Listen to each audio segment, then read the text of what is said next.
The Waterloo Regional Police Hate Crime Unit is investigating the sources of flyers making hateful, racist comments about interracial couples and biracial children. Heather and Russell Preddie have been living in that area for 31 years. They are our guests this morning. Thank you for joining us, although I wish it was under better circumstances. Good morning. Good morning.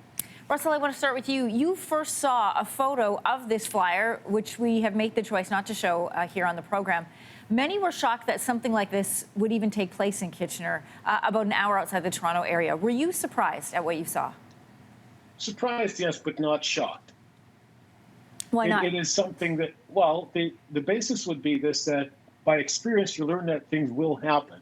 And in Waterloo, we've had a certain section of friends that we deal with. Our social circle is a bit smaller, but it's not unsurprising that this happened, because this condition exists. It will not change. I don't believe we can control it, but it won't change the fact that people feel this way. Heather, this flyer targeted not only biracial couples, but biracial children as well, and as well as black people, and insulted the intelligence of black people. It was explicit, it was hateful, but is that always necessarily the case when it comes to racism that interracial couples experience? No, it can be a lot more subtle.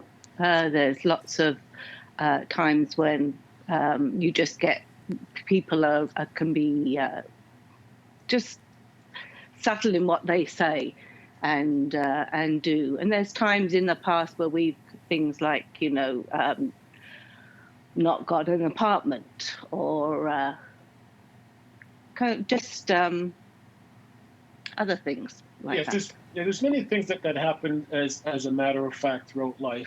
You learn certain things, restaurants where you can get served at, for example, and you learn to examine a room to see whether that you'll be welcome. So you have to make other people feel comfortable around you, because you're going to know that you might not be welcome in every room.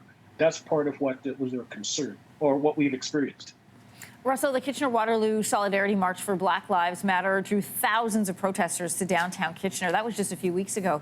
Do you think that this current movement geared towards anti-racism and social justice can bring about some change? I think there will be some change. I think we shouldn't be too optimistic about how much change, because I remember in the times when we had, not in Toronto, of course, but we saw on television people who were being hosed by the police, or dogs being set on them. So at that time, we expected change. That was in the 60s. And we didn't expect this to be the case in 2020, that we're subject to these things. But it is, because these things, this sentiment that people have does not go away. It might be diminished at times, but it doesn't go away. We would like it to go away, because that's what society should be like. That's a just society.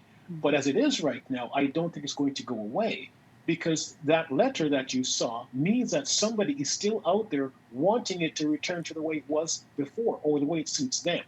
So it will never go away, but it needs to be controlled. And this national argument, or worldwide argument that we're having discussion, means that there will be some change. We just don't know how much change. Russell and Heather Preddie, I want to thank you for joining us on this story, joining us from Kitchener-Waterloo area today. Good to talk to you. Thank you very much. Have a good day. Thanks for watching. If you like this, be sure to subscribe here. And you can check out more Your Morning videos right here.